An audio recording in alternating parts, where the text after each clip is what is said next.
수출은 지난번 20일경 2월달 수출이 작년 동기 대비 같은 기간 26% 이상 증가됐던 건데요.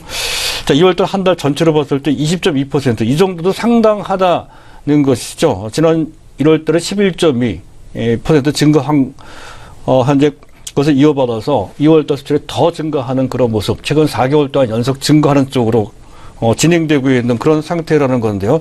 중요한 것은 앞에서 말씀드렸듯이 1월달도 마찬가지지만 2월달의 상황도 환율로 봤을 땐 불리합니다. 작년 연말에 원달러 환율은 1210원까지 올라갔었던 것이죠. 그 상태에서 지금 현재 1140원 정도 수준으로까지 내려가 있습니다. 거의 6% 넘게 현재 원화가 절상된 상태입니다. 상당히 큰 폭으로 절상이 된 상태라서 이 정도면 수출 기업들의 채산성이 크게 떨어집니다. 그럼에도 불구하고 수출이 좋게 나왔다는 것에 주목을 할 필요가 있다는 것이고요. 지금 현재 수출이 크게 증가한 배경에는 몇 가지 현재 원인이 작용이 되고 있습니다. 일단 작년 동기 대비로 봤을 때 조업일수가 이틀 더 많았다는 거죠. 또 작년 2월달 수출이 워낙 저조했습니다. 그래서 기저 효과. 작년 낮았던 2월달과 비교해 봤을 때 상대적으로 좋게 나오는 측면이 있다 하는 건데요. 그렇다 치더라도 지금 현재 상황은 전혀 나쁘지 않다는 것이죠. 글로벌 경기, 특히 중국도 그렇고요. 또 미국도 마찬가지죠. 조금씩 제조업을 중심으로 해서 경기가 회복되고 있는 것과 관련돼서 본격적으로 글로벌 경기 상황이 호전됨에 따라 우리나라 수출이 좋아지고 있는 것으로 분석되는 그런 상황이라는 것이죠. 따라서 금년 온기 수출 증가율도 3년 만에 플러스로 반전될 소지가 높은 그런 상황이며, 만약에 지수 상황이 나쁘지 않다면 계속해서 수출 관련주들이 시장을 주도할 수 있는 충분한 배경으로 작용될 소지가 크다. 이렇게 이제 보실 필요가 있을 것 같습니다. 또 품목별로 보게 되면 주요 품목 13개 중에서 10개 현재 선박과 무선통신기기 이런 쪽을 제외한 나머지 부분들은 대부분 좋게 나왔다는 건데요. 가장 대표적인 것은 휘발유, 경유 등유 같은 석유 제품입니다. 이쪽에 72.3% 수출이 급증을 했다는 거고요. 반도체가 계속 치고 나가고 있습니다. 54.2%. 그리고 철강이 두드러집니다. 철강이 지난 1월 달에는 별반 크게 증가되는 모습이 나타나지 않았던 것인데 2월 달 들어서 갑작스럽게 무려 42.9%나 증가됐다는 것은 최근 철강주의 초강세 흐름과 상당히 관련되어 있다는 것이고요. 이제 처음 수출이 증가되는 상황이라고 한다면 그 전부터 1년 전부터 계속 말씀드렸던 중국의 공급적 개혁이 원활하게 진행되고 있다는 것을 감안한다면 또 PBR이 0.5배 이하죠. 이들 업종이 말이죠. 그런 측면에서 봤을 때 많이 올라왔지만 현재 상황으로 봤을 때는 더 올라갈 소지가 상당히 큰 그런 상태라는 것까지 연결시켜서 같이 보실 필요가 있겠습니다. 그 외에 석유화학 부분이 42.6, 에틸렌 프로필렌 같은 제품들이죠.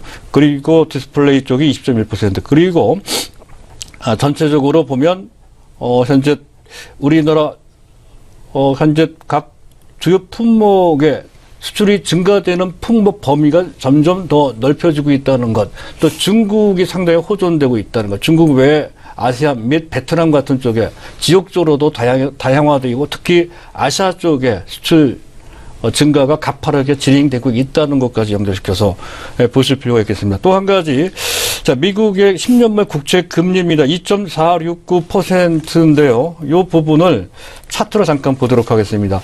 트럼프 랠리가 다시 한번 재개된다면 현재 미국의 10년물 국채 금리가 가파르게 올라가야 된다. 그랬을 때 상당히 그것을 중요한 신호로, 신뢰성을 더 높이는 신호로 그렇게 인식할 수 있다 했던 건데요. 현재 어제 그제 이제 말씀을 드렸던 것 같습니다. 현재 10년물 국제금리 일봉 차트가 준비가 돼 있는데요.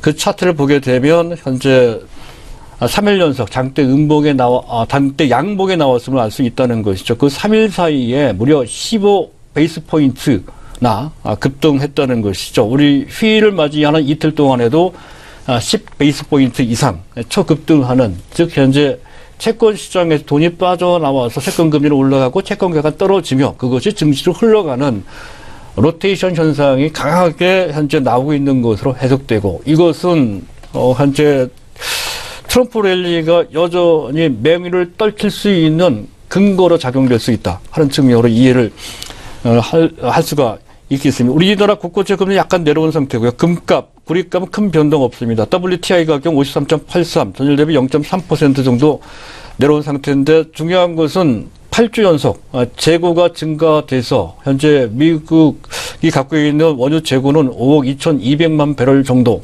수준인데 이 정도 수준은 사상 최고치입니다. 이 부분 때문에 유가가 가파르게 올라가기가 쉽지 않다는 것이죠. 그런 점을 좀 고려하실 필요가 있을 것 같고요.